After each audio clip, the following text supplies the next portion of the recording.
கர்த்தர் ராஜரிகம் பண்ணுகிறார் என்று சங்கீத புத்தகம் வலியுறுத்துகிறது. ஜெபம் பண்ணுவோம்.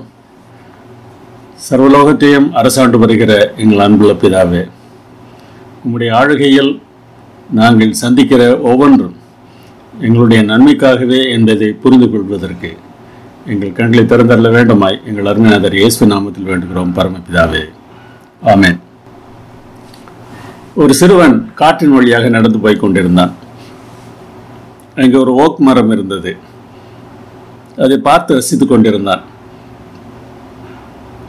கீழே ஏதோ சத்தம் கேட்டது. பார்த்தபோது ஒரு பன்றி அந்த மரத்தின் கீழ் இருந்த ஒரு ஓக் பழத்தை சாப்பிட்டு கொண்டிருந்தது. பிறகு சற்று நேரம் அது காத்திருந்தது. காற்று வீசிய போது இன்னொரு ஓக் பழம் கீழே விழுந்தது. அதை நோக்கி ஓடியது. இதையெல்லாம் அவன் கவனித்துக் கொண்டே இருந்தான். அங்கும் ஓடி கீழே விழுகிற ஓக் பழங்களை அந்த பன்றி சாப்பிட்டு கொண்டிருந்தது. கடைசியில் அவன் அந்த இடத்தை விட்டு நகர்ந்து சென்ற போது அவனுக்கு ஒரு உண்மை மனதில் தெளிவாக்கியது. அந்த பன்றி ஓக் பழத்தை சாப்பிடுவதற்காக அங்கும் இங்கும் ஓடிய போது ஒரு சமயத்தில் கூட இந்த பழம் எங்கே இருந்து வருகிறது என்பதை கவனிக்கவில்லை. அது மேல் நோக்கி அண்ணாந்து பார்க்கவே இல்லை. கீழே விழுந்த பழத்தை பொறுக்கி தின்றது.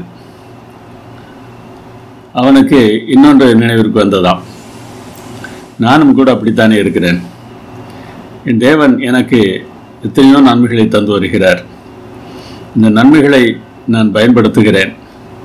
ஆனால் இந்த நன்மைகள் எங்கே இருந்து வந்தன என்பதை குறித்து நான் யோசிப்பதே இல்லை என்று நினைத்தானாம். சில சமயங்களில் நாம் எல்லோருமே அப்படித்தான் இருக்கிறோம். நம்முடைய திறமையினாலே, நம்முடைய படிப்பினாலே, நமக்கு இருக்கிற நண்பர்களின் உதவியினாலே நமக்கு இந்த வாய்ப்புகள் எல்லாம் நம்மை தேடி வருகின்றன என்று நாம் நினைத்துக் கொள்கிறோம். ஆனால் இந்த சர்வலோகத்தையும் அரசாளுகிற தேவன் நமக்கான நன்மைகளை செய்து வருகிறார் என்பதை நாம் யோசித்து பார்ப்பது இல்லை.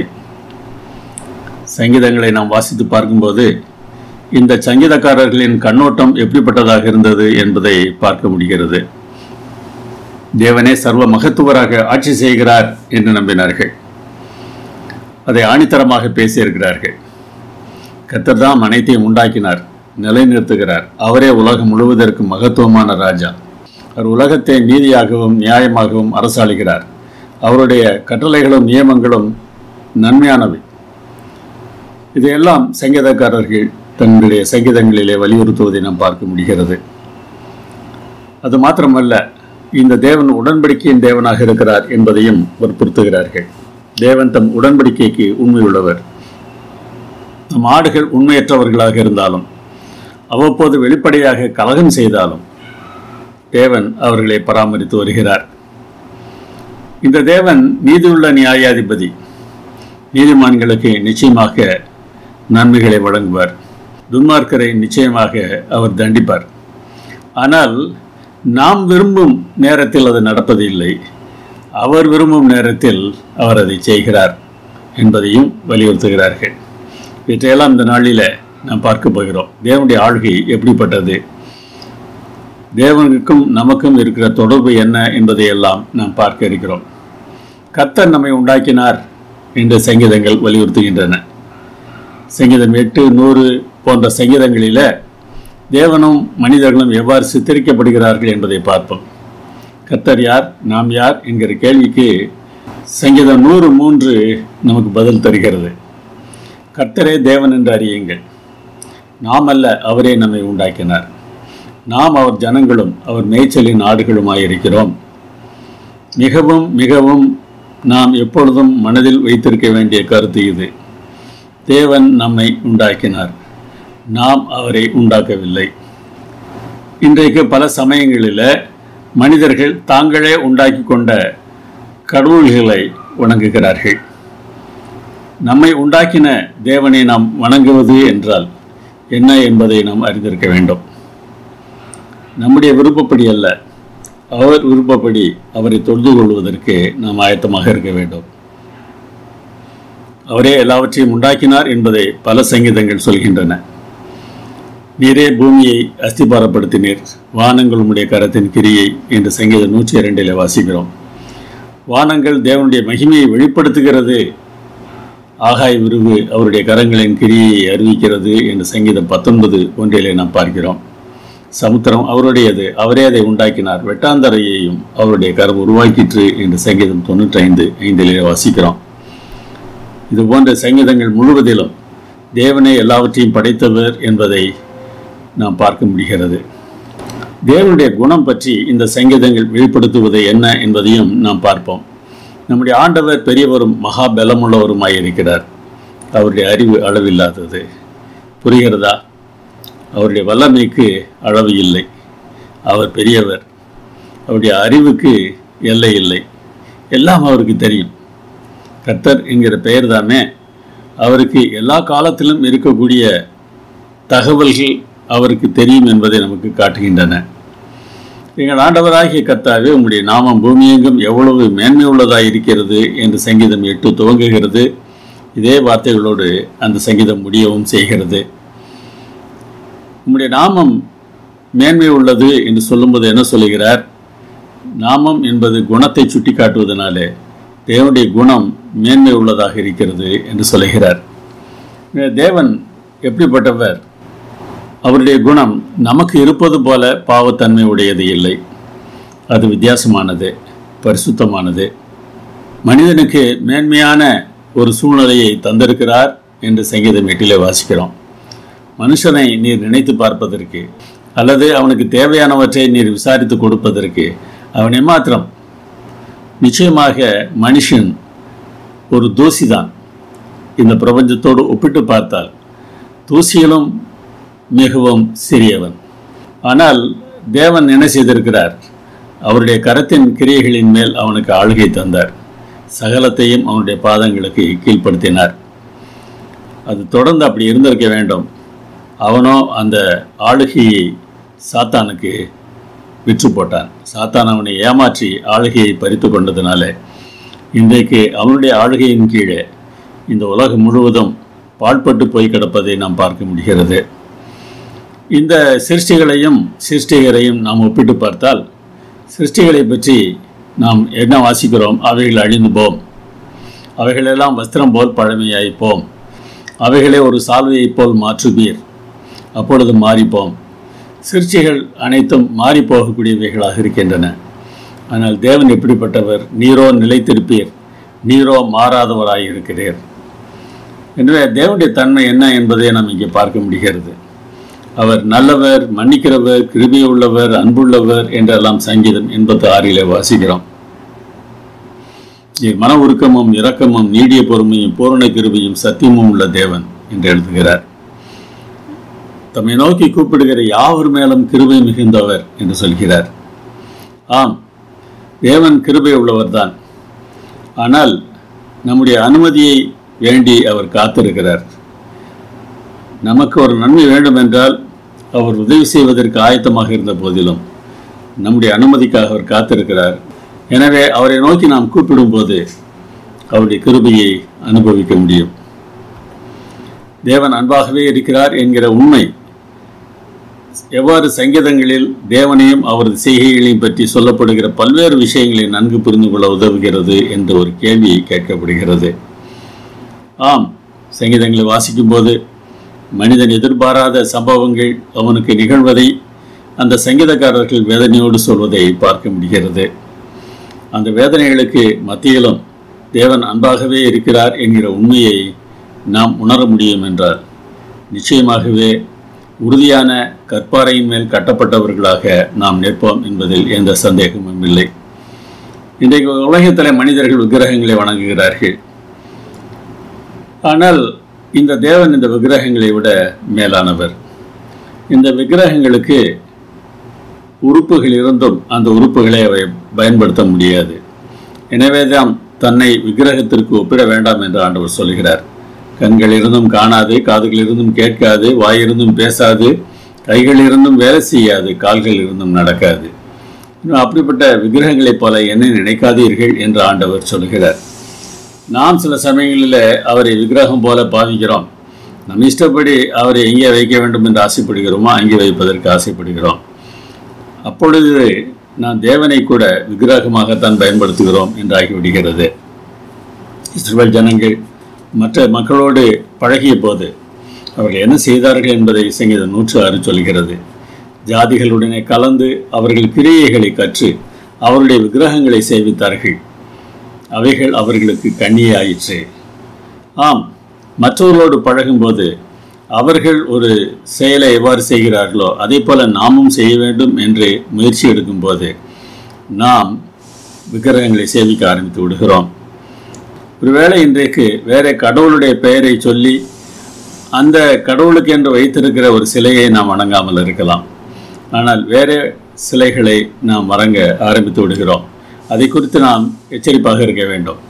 தேவனுடைய இடத்தை வேறு எதற்கு கொடுக்கிறோம் என்று நீங்கள் யோசித்து பாருங்கள். அது தந்திரமான ஒரு விக்கிரகமாக இருக்கிறது.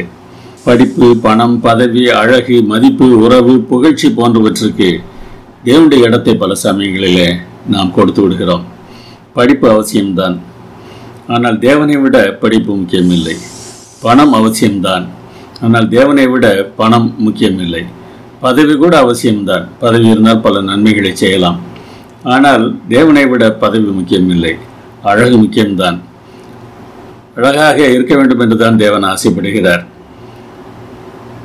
பழைய ஏற்பாட்டு காலத்தில் ஆசாரியனுடைய உடை எப்படி இருக்க வேண்டும் என்று வேதாகம் சொல்வதை நீங்கள் வாசித்து பாருங்கள். எத்தனை விதமான விலையுயர்ந்த கற்கள் அவருடைய உடையில் இருந்தன. பொன் இருந்தது. மிகவும் அழகான உடையை உடுத்தும்படியாக சொல்லியிருந்தார். இதெல்லாம் அவசியம்தான். வேண்டாம் என்றால், இது பாவம் என்றால் அப்படிப்பட்ட ஒரு உடையை பிரதான ஆசாரியனுக்கும் மற்ற ஆசாரியர்களுக்கும் தேவன் கொடுத்திருக்க மாட்டார். ஆனால் அதை முக்கியப்படுத்தும் போது அது ஒரு விக்கிரகமாக மாறிவிடுகிறது. மதிப்பு, மற்றவர்களை மதிக்க வேண்டும் என்பதற்காக சில செயல்களை செய்கிறோமா? மற்றவருடைய உறவு வேண்டும் என்பதற்காக தேவனை நாம் ஒதுக்கி விடுகிறோமா? புகழ்ச்சியை விக்கிரகமாக நாம் வைத்திருக்கிறோமா? மற்றவர்கள் புகழ்வது நமக்கு மிகவும் பிடித்திருக்கிறதா?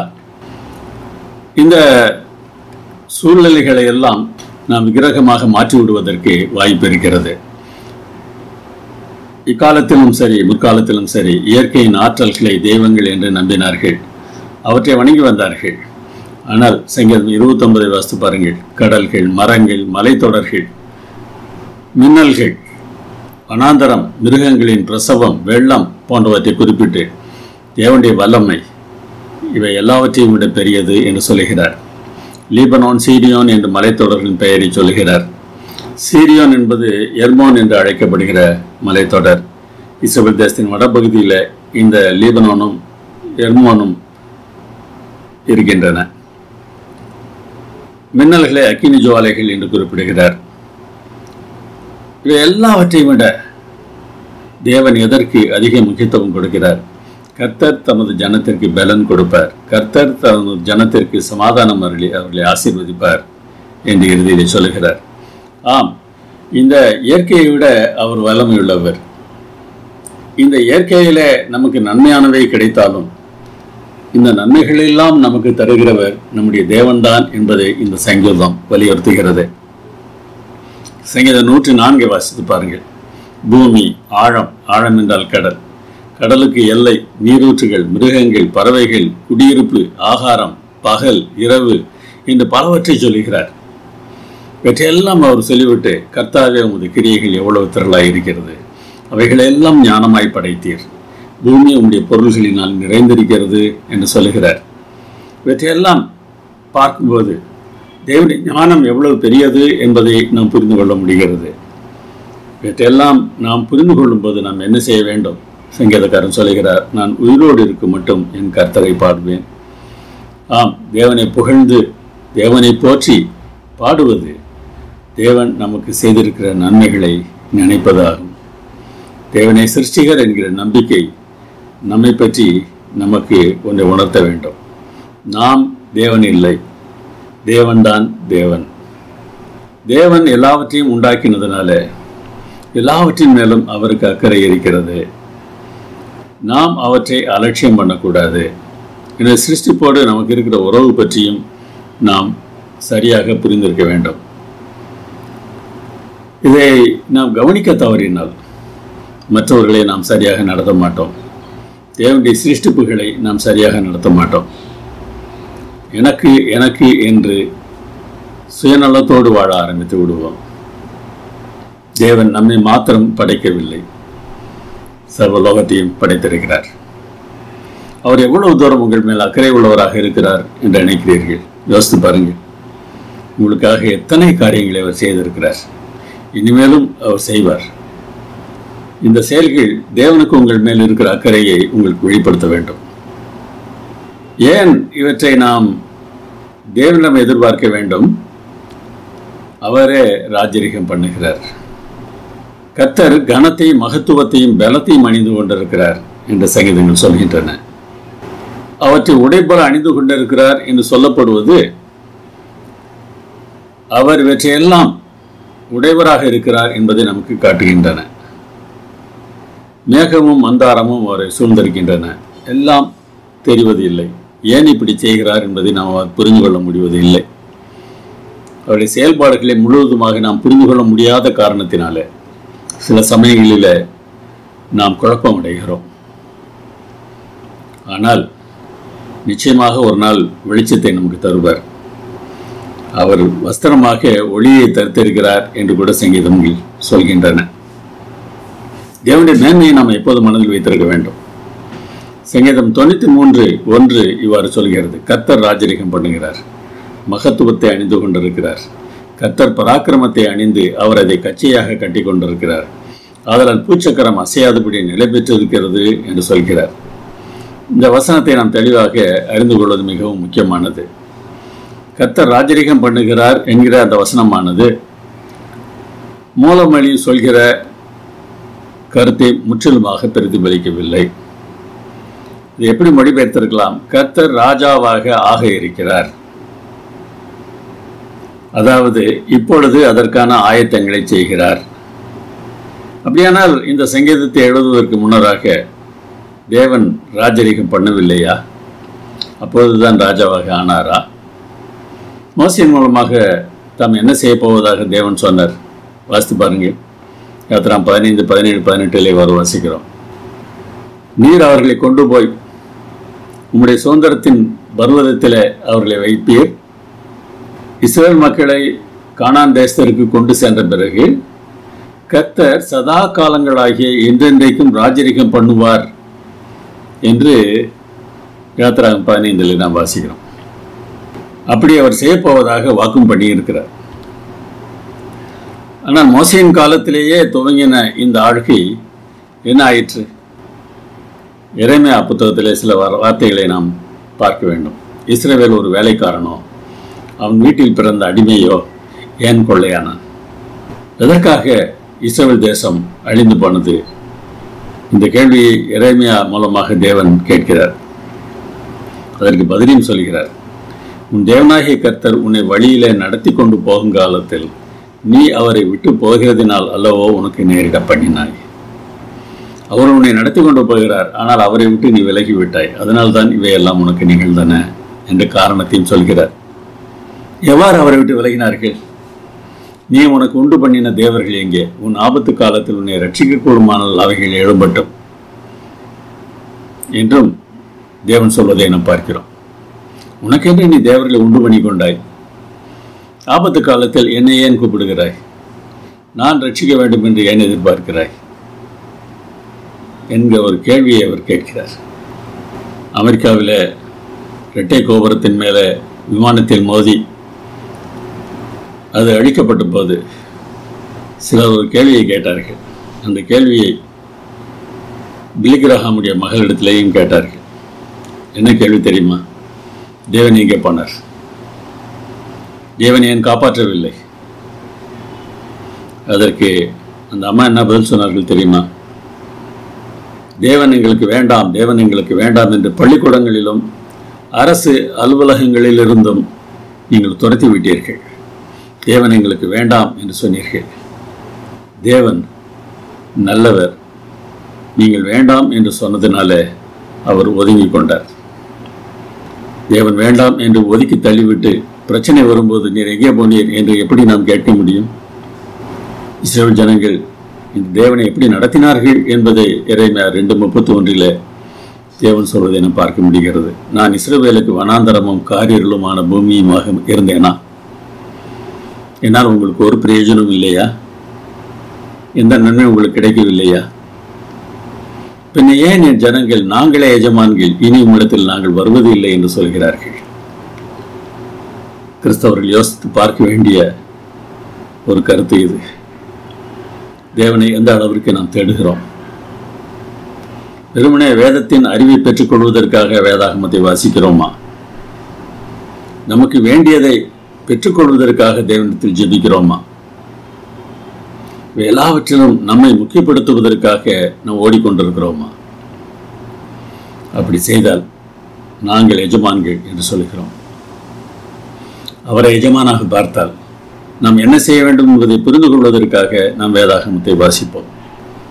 மற்றவர்களுக்கு போதிப்பதற்கு அல்ல, நான் வாழ்வதற்கு இந்த வேத வசனங்கள் அவசியம்.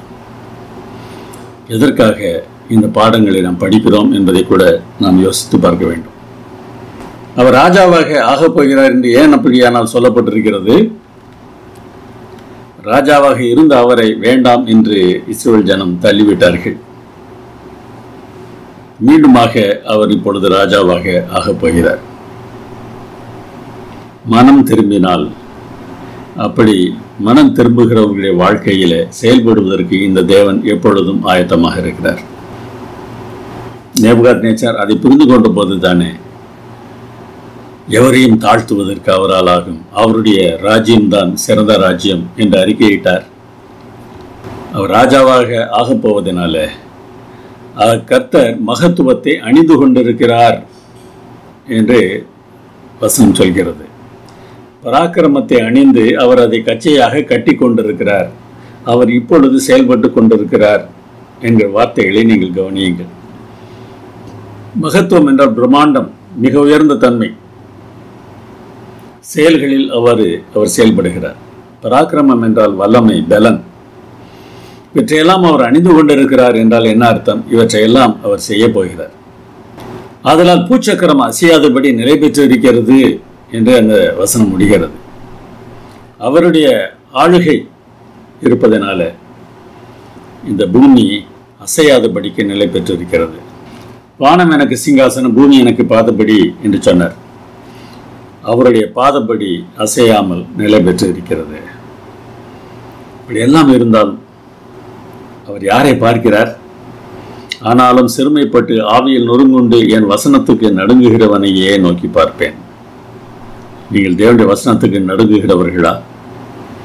வசனத்தின் அறிவை மாத்திரம் பெற்றுக்கொள்வதற்கு ஆசைப்படுகிறீர்களா? அல்லது வசனம் என்ன சொல்கிறதோ அதற்கு கீழ்ப்படிய ஆசைப்படுகிறீர்களா? தேவன் உங்களை நோக்கி பார்க்க வேண்டும் என்றால் நீங்கள் என்ன செய்ய வேண்டும் என்பதை இந்த வசனம் தெளிவாக சொல்கிறது. உமது சிங்காசனம் உறுதியானது. அலைகள் எல்லாம் எழும்பின. இப்போது வெள்ளத்தினாலே தமிழ்நாட்டில் பாதிக்கப்பட்டவர்களுக்கு தண்ணீரை பார்த்தாலே பயம் வருகிறது. அலைகள் எல்லாம் எழும்பின. ஆனால் அவைகளை பார்க்கிலும் கர்த்தர் உன்னதத்திலே வல்லமையுள்ளவர் என்ற சங்கீதம் 93:4 நாம் வாசிக்கிறோம். கர்த்தருடைய ஆளுகை எங்கெல்லாம் நடக்கிறது தெரியுமா? வானத்திலும் பூமியிலும் சமுத்திரங்களிலும் எல்லா ஆழங்களிலும் கர்த்தர் தமக்கு சித்தமானதை எல்லாம் செய்கிறார் என்று சங்கீதம் 135:6 வாசிக்கிறோம். கர்த்தர் பூமி முழுவதற்கும் உன்னதமானவர். தேவன் ஜாதிகள் மேல் அரசாளுகிறார். சங்கீதம் 47:8. கர்த்தர் வானங்களில் தமது சிங்காசனத்தை ஸ்தாபித்திருக்கிறார். அவருடைய ராஜரீகம் சர்வத்தையும் ஆளுகிறது. சங்கீதம் 103:19. ஆம், சர்வலோகத்தையும் அவர் அரசாளுகிறார். அவருடைய ஆளுகையின் கீழ்தான் நாம் அனைவரும் இருக்கிறோம். தேவன் பூமி அனைத்திற்கும் ராஜா என்றும் சங்கீதத்தில் நாம் வாசிக்கிறோம். பூமி அனைத்திற்கும் அவர் ராஜா, சர்வலோகத்திற்கும் அவர் தான் ராஜா. அவர் ஆளுகை செய்கிறார். இந்த ஆளுகையின் சிறப்பு என்ன தெரியுமா? தேவனுடைய ஆளுகையின் அடித்தளம் அவருடைய இரக்கம், நியாயம், நீதி போன்றவையாகும். இந்த உலகத்திலே அது ஒழுங்கையும் ஸ்திரத்தன்மையையும் உண்டாக்குகிறது. ஆம், தேவனுடைய சிங்காசனம் என்றைக்கும் உள்ளது. எனவே அவருடைய ஆளுகையின் கீழ் நாம் இருக்கும்போது நாம் என்றைக்கும் இருக்கக்கூடிய பாக்கியத்தையும் பெற்றுக்கொள்கிறோம். இந்த ராஜ்யத்தின் செங்கோல் நீதியுள்ள செங்கோலாக இருக்கிறது என்று சொல்கிறார். அக்காலங்களில் ராஜாக்கள் அரசாளுவதற்கு பதவியை ஏற்கும்போது அவர்கள் கையில் செங்கோல் கொடுக்கப்படும். ஒரு கோல், அது வளையாத கோல், அதனால்தான் செம்மையான கோல் என்று அழைக்கப்படுகிறது. அந்த கோல் எவ்வாறு வளையாமல் இருக்கிறதோ அதுபோல என்னுடைய ஆட்சியிலும் கேடுபாடுகள் எதுவும் இருக்காது என்று அந்த செங்கோல் காட்ட வேண்டும். தேவனுடைய செங்கோல் அப்படிப்பட்டது. அவர் இஸ்ரவேல் குடும்பத்துக்காக தமது கிருபையையும் உண்மையையும் நினைவு கூர்ந்தார். பூமியின் எல்லைகளெல்லாம் நமது தேவனுடைய ரட்சிப்பை கண்டது. ஆம், இஸ்ரவேல் தேசத்துக்கு தேவன் கொடுத்த அந்த விடுதலையின் மூலமாக தேவன் எப்படிப்பட்ட ரட்சிப்பை தரக்கூடியவர் என்பதை பூமியில் இருக்கிற எல்லோரும் அறிந்து கொண்டார்கள். ஜனங்களின் பிரபுக்கள் ஆபிரகாமின் தேவனுடைய ஜனங்களாக சேர்க்கப்படுகிறார்கள். எங்கெல்லாம் ஆளுகை செய்கிறார்? பூமி முழுவதும் ஆளுகை செய்கிறார். எனவே மற்ற தேசங்களில் இருக்கக்கூடிய பிரபுக்கள் கூட ஆபிரகாமின் தேவனுடைய ஜனங்களாக சேர்க்கப்படுகிறார்கள். ராஜாவின் வல்லமை நீதியில் பிரியப்படுகிறது. தேவரே நியாயத்தை நிலைநிறுத்துகிறீர் என்று சங்கீதம் 99:4 வாசிக்கிறோம். எனவே நீதியான செயல்கள் இந்த உலகத்தில் நடக்கத்தகுந்த விதத்தில் தேவன் இந்த உலகத்தை ஆட்சி செய்கிறார். உலகம் முழுவதையும் ஆட்சி செய்கிறார். இந்த தேவனுடைய ஆளுகையை இழிவுபடுத்தி பேசக்கூடிய துன்மார்க்கர்கள் இந்த பூமியில் இருக்கத்தான் செய்கிறார்கள். அவருடைய மக்களை அவர்கள் ஒடுக்குகிறார்கள். இவ்வாறு நடப்பதை பார்க்கும்போது சங்கீதக்காரர்களுக்கு அதை புரிந்து கொள்ள முடியாத நிலை ஏற்படுகிறது. சங்கீதக்காரர்கள் என்றுதான் இல்லை, இன்றைக்கு நம்மால் கூட அதை புரிந்து கொள்ள முடியவில்லை. ஆனால் ஒன்றை சங்கீதக்காரர்கள் புரிந்து கொண்டார்கள். தேவன் நீதியாக நியாயம் தீர்ப்பார் என்கிற நம்பிக்கை இருப்பதனால இன்றைக்கு ஒருவேளை கஷ்டங்கள் வந்தாலும் தேவன் பார்த்து கொள்வார் என்கிற நம்பிக்கையில அவர்கள் மகிழ்ச்சியை வெளிப்படுத்துவதை பார்க்க முடிகிறது. சில வசனங்களை பாருங்களேன். சங்கீதம் 74 வாசிக்கிறேன். துன்மார்க்கர்கள் நம்முடைய வாசஸ்தலத்தை அழித்து போட்டார்கள். அவர்களை ஏகமாய் நிர்த்தூளியாக்குவோம் என்று தங்கள் இருதயத்திலே சொல்லிக் கொண்டார்களாம். நிர்த்தூளி என்றால் சர்வநாசம், முழு அழிவு, முழுவதுமாக இந்த ஜனங்களை அழித்து விடுவோம் என்று சத்துருக்கள் சொல்லிக் கொண்டார்கள். தேசத்தில் உள்ள ஆலயங்களை எல்லாம் சுட்டெரித்து போட்டார்கள். வீடுகளை மாத்திரமல்ல, ஆலயங்களையும் எரித்து போட்டார்கள். எருசலேமில் இருந்த ஆலயம் தவிர மற்ற பகுதிகளிலும் அவர்கள் ஜெபாலயங்களை கட்டியிருந்திருக்கிறார்கள் என்பது நமக்கு தெரிகிறது. எதுவரைக்கும் இப்படி தூஷிப்பான்? எப்பொழுதும் இது நடக்குமா? இதையெல்லாம் அவருடைய மனதிலே கேள்விகளாக எழும்பிய போது அவருக்கு இன்னொரு உண்மை நினைவுக்கு வருகிறது. பூமியின் நடுவில் ரட்சிப்புகளை செய்து வருகிற தேவன் பூர்வ முதல் என்னுடைய ராஜா. எல்லா காலங்களிலும் அவர்தான் ராஜா.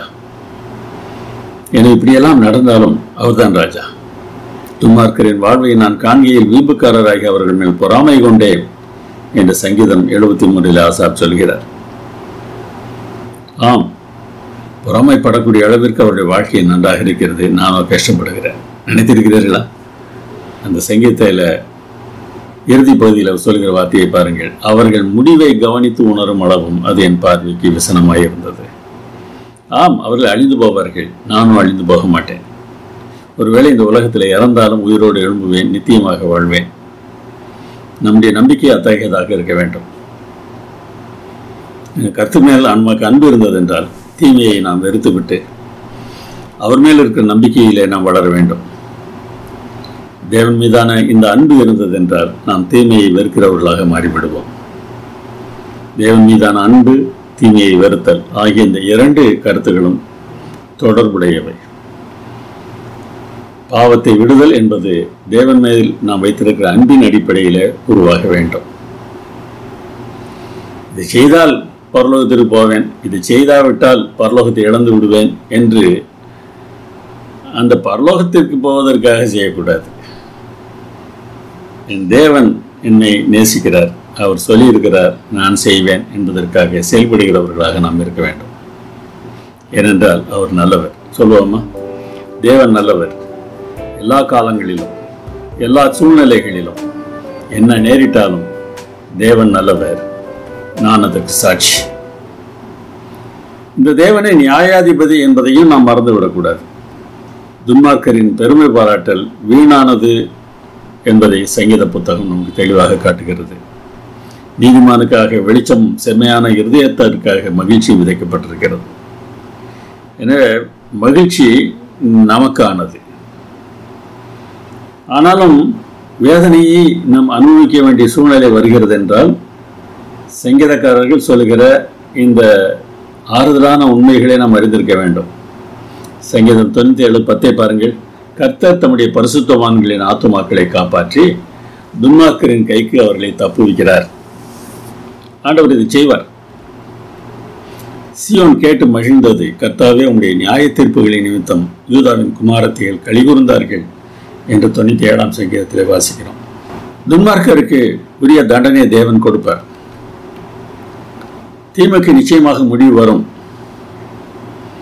துன்மார்க்கர்கள் இன்றைக்கு தேவனுடைய பிள்ளைகளுக்கு அல்லது தேவனுடைய நீதியான ஒழுங்கிற்கு அச்சுறுத்தலாக இருந்தாலும், இந்த தீமையின் ஆட்சிக்கு அவர் முடிவு கட்டுவார் என்கிற நம்பிக்கை நமக்கு இருக்க வேண்டும். பிறகு ஏன் தேவன் இந்த தீமை செய்கிற துன்மார்க்கரை அனுமதித்துக் கொண்டிருக்கிறார்? ஒன்று யோசித்து பார்ப்போமா? எருசலேமில் இருந்த ஆலயத்தை தீக்கிரையாக்கி மற்ற பகுதிகளில் இருந்த ஜபாலயங்களை எல்லாம் அழித்து போட்ட பாபிலோனின் ராஜாவாகிய நேபுகாத்நேச்சார் உடனே அழிக்கப்பட்டிருந்தால் அவர் மனம் திரும்புவதற்கு வாய்ப்பே இல்லாமல் போயிருக்குமே. கிட்டத்தட்ட 40 ஆண்டுகள் போராடி தேவன் அவரை மாற்றுகிறார். துன்மார்க்கர்களை ஏன் உடனே அழிப்பதில்லை என்றால், தேவன் அவர்கள் மேல் நீடிய பொறுமையுடையவராக இருக்கிறார். பாவம் செய்த உடனே அவனை அழித்து விட வேண்டும் என்றால், அப்படி ஆசைப்படுகிறோம் என்றால், தேவன் நம்மையும் கூட ஒரு நாள் அழித்திருக்க வேண்டுமே, அடித்து போட்டிருக்க வேண்டுமே. தேவன் காத்திருப்பதை நாம் தவறாக பார்க்க வேண்டாம். ஆனால் துன்மார்க்கத்தை விட்டு விலக மாட்டேன் என்று மறுக்கிறவர்களை நிச்சயமாக அழித்து போடுவார் என்று சங்கீதங்கள் சொல்கின்றன. கலங்கி பொங்குகிற மதுபானத்தினால் நிறைந்த பாத்திரம் கர்த்தருடைய கையில் இருக்கிறது, அதிலிருந்து வார்க்கிறார். துன்மார்க்கர்கள் அதை குடித்து அழிந்து போவார்கள். கொம்பு என்கிற ஒரு உருவத்தை கூட அந்த சங்கீதக்காரர் பயன்படுத்துகிறார். துன்மார்க்கருடைய கொம்புகளை எல்லாம் வெட்டி போடுவேன். கொம்பு என்றால் அவருடைய பலம், ஒரு மாட்டுடைய பலம் அதன் கொம்பின் மூலமாக வெளிப்படுகிறது அல்லவா? அதுபோல துன்மார்க்கருடைய பலத்தை எல்லாம் அழித்து போடுவேன். நீதிமானுடைய கொம்புகளோ உயர்த்தப்படும். ஆனால் அதற்கு ஒரு காலம் இருக்கிறது. தேவன் அந்த காலத்தை நியமித்திருக்கிறார். அந்த காலத்தின் முடிவிலே நியாயத்தீர்ப்பு நடைபெறும். வசனத்தை வாசிப்போமா? நியமிக்கப்பட்ட காலத்திலே யதார்த்தமாய் நியாயம் தீர்ப்பேன். தேவன் ஒரு காலத்தை நியமித்திருக்கிறார். அவர் வருகிறார். அவர் பூமியை நியாயம் தீர்க்க வருகிறார். அவர் பூலோகத்தின் நீதியோடும் ஜனங்களை சத்தியத்தோடும் நியாயம் தீர்ப்பார். 2ஆம் வருகையில் தான் என்றல்ல, இப்போதும் கூட இந்த விசாரணைகளும் தீர்ப்புகளும் நடந்து கொண்டுதான் இருக்கின்றன. தானியேல் புத்தகத்தில் அதைத்தானே வாசிக்கிறோம். நேபுகாத்நேச்சாருக்கு சிக்ஷை கொடுக்கப்பட்டது, பெல்சாத்சாருக்கு தண்டனை கொடுக்கப்பட்டது. தராசிலை நிறுத்து, நீ குறைவுள்ளவனாக காணப்பட்டாய் என்று சொல்லி அந்த நாள் இரவில் பெல்சாத்சார் கொல்லப்பட்டதை நாம் பார்க்கிறோம் அல்லவா? இப்போதும் செய்வார். அவர்கள் திருந்துவதற்கான வாய்ப்பு இருக்கும் வரைக்கும் அவர்கள் செயல்படுவதற்கு ஆண்டவர் அனுமதி கொடுப்பார். திருந்த மறுத்தால், திருந்தவே மாட்டார்கள் என்றால் அழித்து போடுவார். இன்றைக்கு பூமியில் இருக்கக்கூடிய ஒவ்வொருவருக்கும் திருந்துவதற்கான வாய்ப்பு கொடுக்கப்பட்டிருக்கிறது. திருந்துவதற்கான வாய்ப்பு இருக்கிறது என்ற அர்த்தம். விசாரணை எப்படிப்பட்டதாக இருக்கும் என்பதை சங்கீத புத்தகங்கள் நமக்கு தெளிவாக காட்டுகின்றன. தேவனை தேடுகிற உணர்வுள்ளவன் உண்டோ என்று பார்க்க கர்த்தர் பரலோகத்திலிருந்து மனுபுத்திரரை கண்ணோக்கினார் என்று சங்கீதம் 14:2 வாசிக்கிறோம். இந்த விசாரணையிலே தேவன் 2 காரியங்களை செய்கிறார். துன்மார்க்கரிடமிருந்து தம் மக்களை காப்பாற்றுகிறார். மனம் திருந்தாத பாவிகளை நிரந்தரமாக அழிப்பார். தெய்வீக அரசருக்கு எதிராக மனுஷரின் ஆயுதங்களால் பயனில்லை என்பதையும் இந்த சங்கீதங்கள் நமக்கு தெளிவாக காட்டுகின்றன. எத்தனை ஆயுதங்களை நாம் சேர்த்து வைத்திருந்தாலும் தேவனுக்கு விரோதமாக அந்த ஆயுதங்களை நாம் பயன்படுத்த முடியாது. பரதேசிகளை கர்த்தர் காப்பாற்றுகிறார். அவர் திக்கற்ற பிள்ளையும் விதவையையும் ஆதரிக்கிறார். துன்மார்க்கரின் வழியையோ கவிழ்த்து போடுகிறார் என்று சங்கீதம் 146 சொல்கிறது. திக்கற்ற நிலையிலே இன்றைக்கு நீங்கள் இருக்கிறீர்களா? ஆண்டவர்களை காப்பாற்றுவார். ஆனால் அதற்கு நீங்கள் அவரை நம்ப வேண்டும். தேவன் மனிதர்களின் தவறுகளுக்கு ஏற்ற தண்டனையை கொடுத்தாலும் அவர் மன்னிக்கிற தேவனாக இருக்கிறார் என்றுதான் வேதாகம் சொல்கிறது. எங்கள் தேவனாகிய கர்த்தாவே, நீர் அவர்களுக்கு உத்தரவு அருளினீர். நீர் அவர்கள் கிரியைகளின் நிமித்தம் நீதி சரி கட்டின போதிலும் அவர்களுக்கு மன்னிக்கிற தேவனாக இருந்தீர். சங்கீதம் 99:8. தண்டனை கொடுத்தாலும் அவர் மன்னிப்பார். அதற்கு நாம் மனம் திரும்ப வேண்டும். அவரிடத்தில் நாம் வர வேண்டும். தேவனுடைய நியாய தீர்ப்பு முதலாவது அவருடைய மக்களிடம் ஆரம்பித்து பூமி முழுவதற்கும் செல்கிறது. இறுதியில பாவிகள் முழுவதுமாக அழிந்து போவார்கள். துன்மார்க்கர் இனி இராமல் போவார்கள். நீதிமான்களுக்கு பிரதிபலன் கிடைக்கும் என்கிற நம்பிக்கையும், துன்மார்க்கர் இனி இராமற் போவார்கள் என்கிற நம்பிக்கையும் நமக்கு இருந்தால் இன்றைக்கு வரக்கூடிய சில பிரச்சனைகளை நம்மாலே பொறுத்து கொள்ள முடியும்.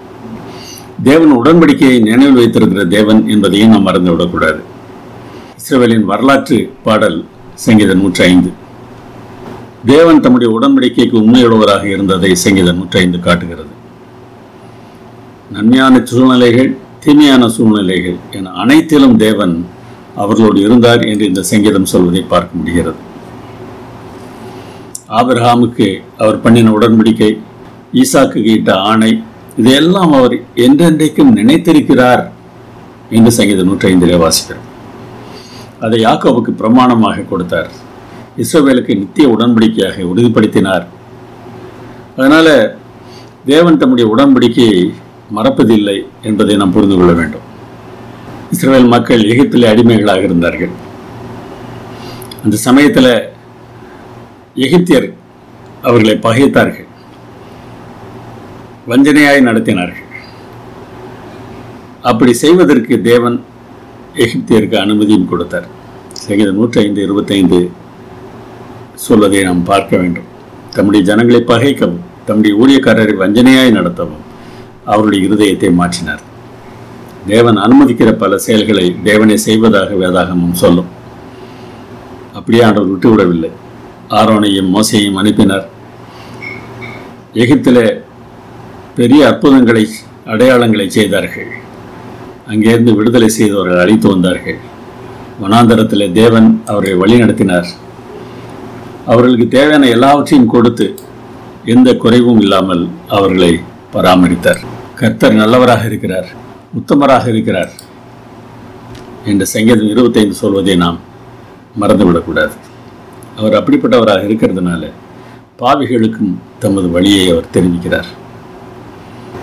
அவருடைய உடன்படிக்கையை நாம் கை கொள்ளும் போது, அவருடைய சாட்சிகளை கை கொள்ளும் போது, அந்த பாதைகள் எல்லாம் கிருபையும் சத்தியமும் நிறைந்தவர்களாக இருப்பதை நாம் பார்க்க முடியுமா? சங்கீதம் 94 கேட்கப்படுகிற ஒரு கேள்வியை நாம் கவனிக்க வேண்டும். காதை உண்டாக்கினவர் கேட்க மாட்டாரா? கண்ணை உருவாக்கினவர் பார்க்க மாட்டாரா? ஜாதிகளை தண்டிக்கிறவர் கடிந்து கொள்ள மாட்டாரா? மனுஷனுக்கு அறிவை போதிக்கிறவருக்கு தெரியாதா? மனுஷனுடைய யோசனைகள் வீண் என்று கர்த்தர் அறிந்திருக்கிறார். தேவனை முற்றுமாக நம்புகிற தேவனுடைய பிள்ளைகளா நீங்கள்? உங்களுக்கு விரோதமாக யோசிக்கிற யோசனைகள் எல்லாம் வீண் என்பதை கர்த்தர் அறிந்திருக்கிறார். நீங்கள் அவரை நம்பினால், நீங்கள் வேறே தேவர்களை அல்ல, அவரை மாத்திரம் நம்பினால், அவரை மாத்திரம் தேடினால், உங்களை விரோதிக்கிறவர்களாலே உங்களுக்கு எதுவும் செய்ய முடியாது. உங்கள் காதை பார்க்கும் போதெல்லாம் கேட்கிற ஒரு தேவன் இருக்கிறார் என்று உங்களுக்கு புரிதல் வர வேண்டும். உங்கள் கண்ணை பார்க்கும் போதெல்லாம் உங்களை பார்க்கிற தேவன் ஒருவர் இருக்கிறார் என்கிற புரிதல் உங்களுக்கு வர வேண்டும். கர்த்தாவே, துன்மார்க்கனுக்கு குழி வெட்டப்படும் வரைக்கும் நீர் தீங்கு நாட்கள் அமர்ந்திருக்க பண்ணி சிக்ஷித்து உங்களுடைய வேதத்தை கொண்டு போதிக்கிற மனுஷன் பாக்கியவான் என்றும் சங்கீதம் 94 சொல்கிறது. துன்மார்க்கனுக்கு ஒரு முடிவு வரும். அவர் அதை செய்வார். அவன் ஏற்கனவே பார்த்தது போல அவன் திருந்துவதற்கு வாய்ப்பை கொடுத்து காத்திருக்கிறார். திருந்தவில்லை என்றால் அழிப்பார். நாம் காத்திருக்க வேண்டும். எல்லாம் தேவனுடைய கட்டுப்பாட்டில் இருக்கிறது என்பதை நாம் உணர்ந்திருக்க வேண்டும். இந்த உண்மையை எப்பொழுதும் நாம் மனதில் வைத்திருக்க வேண்டும். அவரால் முடியாதது எதுவும் இல்லை. அவர் மேகத்தை மறைவுக்காக விரித்து இரவை வெளிச்சமாக்குவதற்காக அக்னியையும் தந்தார். இஸ்ரவேல் ஜனங்கள் வழியில் நடந்து வந்தபோது இந்த உதவிகளை எல்லாம் செய்தார். கேட்டார்கள், அவர் காடைகளை வரப்பண்ணினார். வான அப்பத்தினால் அவர்களை திருப்தியாக்கினார். கண்மலையை திறந்தார். தண்ணீர் புறப்பட்டு வறண்ட வெளிகளில் ஆராய் ஓடிற்று. புரிகிறதா? எந்த குறைவும் இல்லாமல் அவர்களை வனாந்தரத்திலே வழிநடத்தி வந்தார். இன்றைக்கு உங்களுடைய வாழ்க்கை வனாந்தர வாழ்க்கை போல இருந்தாலும் உங்களுக்கு தேவையானதை அவர் தராமல் இருக்கப் போவதில்லை. தாவீதுடன் தேவன் செய்த ஒரு உடன்படிக்கை பற்றியும் ஒரு சங்கீதம் சொல்கிறது. என் கிருபையை என்றென்றைக்கும் அவனுக்காக, அதாவது தாவீதுக்காக காப்பேன், என் உடன்படிக்கை அவனுக்காக உறுதிப்படுத்தப்படும் என்று சொல்கிறார். அவர்கள் மீறுதலை மிலாற்றினாலும் அவர்கள் அக்கிரமத்தை வாதைகளினாலும் தண்டிப்பேன். தாவீதின் பிள்ளைகளை பற்றி பேசுகிறார். தண்டிப்பேன், ஆனாலும் என் கிருபையை அவனை விட்டு விலக்காமலும் என் உண்மையில் பிசகாமலும் இருப்பேன். என் உடன்படிக்கையை மீறாமலும் என் உதடுகள் விழமினதை மாற்றாமலும் இருப்பேன். ஆம், நான் உனக்கு ஒரு ஆலயம் கட்டப் போகிறேன் என்று தாவீது சொன்னபோது, நீ எனக்கு வீடு கட்டியது போதும் நான் உனக்கு வீடு கட்டுகிறேன் என்று ஆண்டவர் சொன்னார் அல்லவா? அந்த உடன்படிக்கையை அவர் நிச்சயமாக காப்பாற்றுவார். இன்றைக்கு தாவீதின் பிள்ளைகள் சிங்காசனத்தில் இருக்கிறார்களா? ஆம், ஒரு பிள்ளை சிங்காசனத்தில் இருக்கிறார். தாவீதின் குமாரனாகிய இயேசு. தேவன் கொடுத்த வாக்குறுதி இயேசு கிறிஸ்துவிலே முற்றிலுமாக நிறைவேறுகிறது. இந்த தேவன் உடன்படிக்கையை நினைவு கூறுகிற தேவன். அப்படி என்றால் என்ன அர்த்தம்? ஆபிரகாமோடே அவர் பண்ணின உடன்படிக்கையை அவர் என்றென்றைக்கும் நினைத்திருக்கிறார் என்று சங்கீதம் 105:8-9 வாசிக்கிறோம். அதே போல நாமும் கூட நினைவு கூற வேண்டுமாம். அவர் செய்த அதிசயங்களையும் அவருடைய அற்புதங்களையும் அவர் வாக்கிய நியாய தீர்ப்புகளையும் நினைவு கூறுங்கள். இதையும் சங்கீதம் 105 தான் சொல்கிறது. நினைவு கூறுதல் அவசியம். தேவனும் நினைவு கூறுகிறார், நாமும் நினைவு கூற வேண்டும். தேவனுடைய நினைவு கூறல் எப்படிப்பட்டது? அது வெறுமனே நினைவாற்றல் சம்பந்தப்பட்டது இல்லை, அவரை செயல்பட தூண்டுவதாக இருக்கிறது. நினைவு கூறுகிறார் என்றால் எனக்கு ஞாபகம் இருக்கிறது என்று சொல்லிவிட்டு சரி போ என்று விட்டு விடுவது இல்லை. எனக்கு ஞாபகம் இருக்கிறது என்று அவர் சொல்வார் என்றால் அதற்கான செயல்பாடு அதோடு தொடர்ந்து வருகிறது என்று சொல்கிறார். எல்கானா தன் மனைவியாகிய அன்னாள் தேவனுடைய சமூகத்தில் ஜெபித்த போது தேவன் அவருக்கு ஒரு குழந்தையை கொடுப்பார் என்று ஏலி அவளுக்கு ஆறுதல் சொல்லி அனுப்புகிறார். 1 சாமுவேல் 1:19 வாசிக்கிறோம். எல்கானா தன் மனைவியாகிய அன்னாளை அறிந்தான், கர்த்தர் அவளை நினைத்தருளினார். அப்படின்னா என்ன அர்த்தம்? அன்னாள் என்று ஒருத்தி இருக்கிறாள் என்று ஞாபகப்படுத்திக் கொள்வதா? இல்லை, அவளுக்கு ஒரு குழந்தையை கொடுத்தார். அவர் இஸ்ரவேல் குடும்பத்துக்காக தமது கிருபையையும் உண்மையையும் நினைவு கூர்ந்தார். என்ன நடந்தது? அவர் தம்முடைய பரிசுத்த வாக்கு தத்தத்தை நினைத்து தம்முடைய ஜனத்தை களிப்போடும் தாம் தெரிந்து கொண்டவர்களை கம்பீர சத்தத்தோடும் புறப்பட பண்ணினார். எகிப்திலிருந்து அவர்களை விடுதலை செய்தார். என் நினைத்தல் என்பது வெறுமனே நினைவாற்றல் சம்பந்தப்பட்டது இல்லை, செயல்பட தூண்டுவதாக. அதே போல மனிதனுடைய நினைவு கூறலும் இருக்க வேண்டும். தேவனுடைய அதிசயங்களையும் நியாயத்தீர்ப்புகளையும் மக்கள் நினைவு கூற வேண்டும் என்றால் தேவனை கனப்படுத்துகிற வழிகளிலே வாழ வேண்டும் என்று அர்த்தமாகும். நீ எகிப்து தேசத்தில் அடிமையாய் இருந்தாய், உன் தேவனாகிய கர்த்தர் உன்னை மீட்டுக் கொண்டார், இதை நினைவு கூற கடவாய் என்று உபாகம் 15:15 வாசிக்கிறோம். இது வெறும் நினைவாற்றல் சம்பந்தப்பட்டதா? இல்லை. என்ன செய்ய வேண்டும் என்பதை அதுக்கு முன்பாகவே அவர் சொல்லிவிட்டார். என்ன செய்ய வேண்டுமாம்? உன் தேவனாகிய கர்த்தர் உன்னை ஆசீர்வதித்ததின்படி உன் ஆட்டு மந்தையிலும் உன் களத்திலும் உன் ஆலையிலும் எடுத்து அவனுக்கு தாராளமாய் கொடுத்து அனுப்பி விடுவாயாக என்று சொல்கிறார். ஒரு அடிமையை விடுதலை செய்து அனுப்பும்போது அவனுக்கு நீ தாராளமாக கொடுக்க வேண்டும். அடிமையாக இருந்த உன்னை ஆண்டவர் மீட்டார் என்பதை நினைத்துப்பார் என்றார். என்ன அர்த்தம்? அடிமையாக இருக்கிற ஒருவனை விடுதலை செய்யும் போது அவனுக்கு தாராளமாக கொடுத்து அனுப்ப வேண்டும் என்ற அர்த்தமாகும். தேவன் மேல் அவர்கள் தங்கள் நம்பிக்கையை வைத்து தேவனுடைய செயல்களை மறவாமல் அவர் கற்பனைகளை கை கொள்ளும்படிக்கு இஸ்ரவேலிலே வேதத்தை ஸ்தாபித்தார் என்று சங்கீதம் 78:7 சொல்கிறது. தேவன் நமக்கு வசனங்களை தந்திருக்கிறார். எதற்கு? தேவன் மேல் நாம் நம்பிக்கை வைப்பதற்காக. முற்கால இஸ்ரவேலருக்கு தரப்பட்ட இந்த வாக்குறுதிகள் இப்பொழுது நமக்கும் பொருத்தமானவை என்பதை கலாத்தியர் 3:8 வாசிக்கிறோம். கிறிஸ்துவுக்குள்ளாக ஞானஸ்நானம் பெற்றவர்கள் கிறிஸ்துவை தரித்திருக்கிறார்கள். நீங்கள் கிறிஸ்துவனுடையவர்களானார் ஆபிரகாமின் சந்ததியாராயும் வாக்கு தத்தத்தின்படியே சுதந்திரராயும் இருக்கிறீர்கள் என்றும் பவுல் சொல்கிறார். ஆம், கிறிஸ்துவை ஏற்றுக்கொண்டவர்கள் ஆபிரகாமின் பிள்ளைகளாக, உடன்படிக்கையின் பிள்ளைகளாக மாறுகிறார்கள். உமது சாட்சிகள் மிகவும் உண்மை உள்ளவைகள் என்றும் சங்கீதம் சொல்கிறது. சாட்சிகள் என்பதற்கான எபிரேய வார்த்தை எடுட் என்பதாகும். இதன் அர்த்தம் சட்டம், கட்டளை என்பதாகும். நம்முடைய பிள்ளைகள் தங்களுடைய வாழ்க்கையை நிர்வகிப்பதற்கு தேவன் கொடுத்துள்ள சட்டங்கள், நியமங்களின் தொகுதியை இந்த வார்த்தையை சுட்டிக்காட்டுகிறது. எனவே சாட்சி என்பது இங்கே கட்டளை, சட்டம் என்கிற அர்த்தத்தில் வருகிறது என்பதை நாம் அறிந்திருக்க வேண்டும். கர்த்தருடைய சாட்சி சத்தியமும் பேதையை ஞானியாக்குகிறதுமாய் இருக்கிறது. தேவனுடைய கட்டளைகளின்படி நாம் நடக்கும்போது அது எவ்வளவு தூரம் ஞானம் உள்ளது என்பதை நாம் அறிந்து கொள்ள முடியும். நம்முடைய வேதத்தை, அதாவது கட்டளையை நேசிக்கிறவர்களுக்கு மிகுந்த சமாதானம் உண்டு, அவர்களுக்கு இடரல் இல்லை. உமது சாட்சிகள் மிகவும் உண்மையுள்ளவைகள் என்று சங்கீதம் 93:5 வாசிக்கிறோம். உண்மையுள்ளவைகள் என்றால் என்ன அர்த்தம்? உண்மையுள்ள என்பதற்கான எபிரேய வார்த்தையிலிருந்து தான் ஆமென் என்கிற வார்த்தை வந்துள்ளது. நம்பத்தகுந்தது, உறுதியானது, உண்மையுள்ளது என்று அதற்கு அர்த்தம். தேவனுடைய கட்டளைகள் மாறாதவை, அழிக்க முடியாதவை, நிலையானவை. எனவே அந்த கட்டளையின்படி நாம் எப்பொழுதும் நடப்பது நமக்கு நன்மை தரும் என்பதை நாம் புரிந்திருக்க வேண்டும்.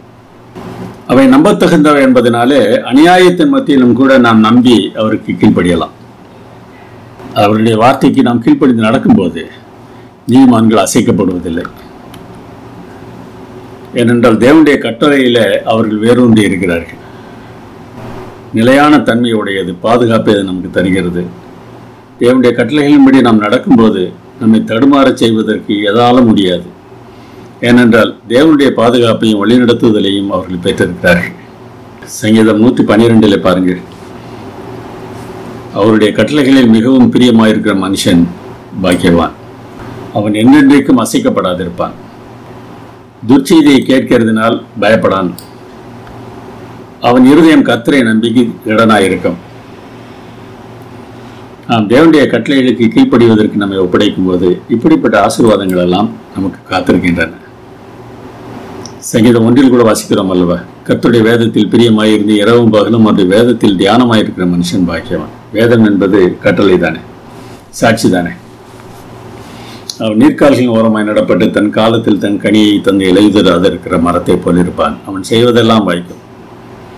தேவனுடைய வார்த்தை கீழ்ப்படிவதற்கு நாம் ஆயத்தமாக இருக்கிறோமா? தேவனே ஆட்சியாளர், தேவனே ஆளுகை செய்கிறவர், தேவனே ராஜா, அப்படியெல்லாம் இருந்தால் ஏன் உலகத்தில் நமக்கு குழப்பங்களும் பாடுகளும் வருகின்றன? இந்த கேள்வியை புரிந்து கொள்வதற்கு மாபெரும் போராட்டத்தை நம் மனதில் வைத்திருக்க வேண்டும். உலகம் முழுவதும் மாபெரும் போராட்டம் நடந்து வருகிறது. சில சமயங்களில் நமக்கு வருகிற கஷ்டங்கள் நம்முடைய பாவத்தின் விளைவுகளாக இருக்கலாம், நம்மை சிக்ஷிப்பதாக இருக்கலாம், அல்லது இந்த உலகத்தில் நம்மை நியாயப்படுத்துவதற்காக, யோபுவை நியாயப்படுத்துவதற்காக தேவன் செய்தது போல நமக்கும் பிரச்சனைகளை அனுமதிக்கலாம். நாம் நினைவில் வைத்திருக்க வேண்டியதெல்லாம் இந்த சங்கீதங்கள் சொல்கிற ஆறுதலான வார்த்தைகள். கர்த்தர் என் மேய்ப்பராயிருக்கிறார், நான் தாழ்ச்சி அடையேன். அவர் என் மேய்ப்பராக இருக்கும்போது நான் ஏன் பயப்பட வேண்டும்? தம்முடைய பரிசுத்த வாசஸ்தலத்தில் இருக்கிற தேவன் திக்கற்ற பிள்ளைகளுக்கு தகப்பனும் விதவைகளுக்கு நியாயம் விசாரிக்கிறவருமாயிருக்கிறார். சங்கீதம் 68:5. திக்கற்ற நிலை நீங்கள் இருக்கிறீர்களா? அவரை நம்புங்கள், அவர் உங்கள் நியாயத்தை விசாரிப்பார். இஸ்ரவேலே கர்த்தரை நம்பு, அவரே அவர்களுக்கு துணையும் அவர்களுக்கு கேடகமுமாயிருக்கிறார். சங்கீதம் 115:9. உங்களுடைய திறமையே அல்ல, உங்களுடைய பணத்தை அல்ல, உங்களுடைய பதவியே அல்ல, உங்களுக்கு உதவி செய்கிறவர்களே அல்ல, கர்த்தரை நம்புங்கள். இதுவரைக்கும் உங்களை நடத்தினவர் அவர்தான், இனிமேல் அவர் உங்களை நடத்துவார். இதுவரை ஒருவேளை அவரை நம்பாமல் வேறே காரியங்களை நம்பியிருந்தால் இன்றைக்காவது அந்த பாவத்தை ஆண்டவருடைய சமூகத்தில் அறிக்கையிட்டு அவரை நம்புவதற்கு தீர்மானிப்பீர்களா? கிறிஸ் கந்தையா என்பவர் ஒரு கல்லூரி முதல்வர், அவர் எழுத்தாளரும் கூட.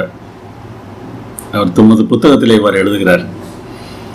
2 சம்பவங்களை சொல்லுகிறார். ஒன்று, அம்மாவுடன் முதல் நாள் பள்ளிக்கு சென்ற அனுபவம். புதிய கட்டடம், புதிய சூழ்நிலை, புதிய ஆட்கள். பயத்தோடு என் அம்மாவுடைய கையை நான் இறுக பிடித்து கொண்டேன். எனக்கு மிகுந்த ஆறுதலாக இருந்தது. அது எனக்கு எவ்வளவு மிகுந்த ஆறுதலாக இருந்ததோ அதே ஆறுதலை என் அம்மாவுக்கு நான் திரும்ப கொடுத்த நாள் ஒன்று வந்தது. வயதான பிறகு புற்றுநோயின் வேதனையுடன் கட்டிலில் என் அம்மா படுத்து கிடந்தார்கள். என்னுடைய கையை இறுக பிடித்துக் கொண்டார்கள். அவர்கள் படுகிற வேதனையை தாங்காமல், ஆண்டவரே ஒரு அற்புதத்தை செய்து என் அம்மாவை காப்பாற்றும் என்று நான் ஜெபித்திருக்கிறேன். சில சமயங்களில் போதும் ஆண்டவரே, என் அம்மா பட்ட வேதனை போதும், அவரை எடுத்துக்கொள்ளுங்கள் என்று கூட கேட்டிருக்கிறேன். எந்த பதிலும் கிடைக்கவில்லை. உடனடியாக எந்த பதிலும் கிடைக்கவில்லை. இதுதான் பிரச்சனை. எல்லாருடைய பிரச்சனையும் அதுதான். நம்முடைய கஷ்ட நேரத்தில் தேவன் பேசாமல் அமைதியாக இருப்பதை போன்ற வேதனை வேறு எதுவும் கிடையாது. என்ன நடக்கப் போகிறது என்று தெரியாமல் அவர் மேல் நம்பிக்கையாக வாழும்படி தான் நாம் அழைக்கப்பட்டிருக்கிறோம். பதில் கிடைக்காததுனால அவரை விட்டு விலகி போகிறோமா? பதில் கிடைக்காவிட்டாலும், என்னை கொன்று போட்டாலும் உண்மை நான் நம்பியிருப்பேன் என்று நாம் சொல்வோமா? நம்முடைய தேவனே தேவன் என்பதை வெளிப்படுத்தத்தக்க அநேக புத்தகங்களை, அவரை நாம் ஏன் நம்ப வேண்டும், அவர் எப்படிப்பட்டவர் என்பதை வெளிப்படுத்தக்கூடிய புத்தகங்களை, சிறுவர்களுக்கான கதைகளை எழுதின ஒரு சிறந்த எழுத்தாளர். தன் 58வது வயதில் திருமணம் செய்து கொண்ட தனது மனைவியை 4 ஆண்டுகளிலே இழந்தார். வேதனையில் அவருக்கு என்ன சொல்ல தோன்றியது தெரியுமா? தம்முடைய பிள்ளைகளை உபத்திரவப்படுத்துவதில் ஏன் தேவன் இவ்வளவு குரூரமாக நடந்து கொள்கிறார் என்று எழுதிவிட்டார். Herald S. குஷ்னர், ஒரு யூத ரபி, தன்னுடைய மகன் இறந்த சமயத்தில் ஒரு புத்தகம் எழுதினார், யோபு புத்தகத்திற்கு விளக்கம். முடியும் போது சொல்கிறார், தேவன் நல்லவர் தான், ஆனால் வல்லவர் இல்லை. என் பிள்ளை சாகக்கூடாது என்று அவர் நினைத்திருப்பார், நல்லவர் தான், ஆனால் தடுப்பதற்கு அவரால் முடியவில்லை, எனவே அவர் வல்லவர் இல்லை என்று சொல்லிவிட்டார். என்னுடைய வாழ்க்கையில் இது போன்று சொல்வதற்கு தூண்டப்பட்ட சமயங்களில் எல்லாம் நான் பார்த்த ஒரே காட்சி இயேசு கிறிஸ்து சிலுவையில் தொங்கிய காட்சி தான். 7 வார்த்தைகள் பேசியிருக்கிறார், 7 வசனங்கள் பேசியிருக்கிறார். அதில் 3 ஜெபம். முதலாவது ஜெபம் இவர்களுக்கு மன்னியும் என்கிறார். எல்லோருக்கும் உற்சாகத்தை தரக்கூடிய ஒரு ஜெபம். நடுவிலே வருகிற ஜெபம், பிதாவே ஏன் என்னை கைவிட்டீர்? இந்த சமயத்தில் பிதா அவருக்கு ஒரு பதிலை கொடுத்திருந்தால் நன்றாக இருந்திருக்கும். பிதா ஒன்றும் செய்யவில்லை. உலகத்தில் உள்ள தண்ணீரை எல்லாம் படைத்தவருக்கு குடிப்பதற்கு தண்ணீர் கிடைக்கவில்லை. அந்த சூழ்நிலையிலும் அவர் தன்னுடைய கடைசி ஜெபத்தை ஜெபித்தார், பிதாவே என் ஆவியை உமது கையில் ஒப்படைக்கிறேன்.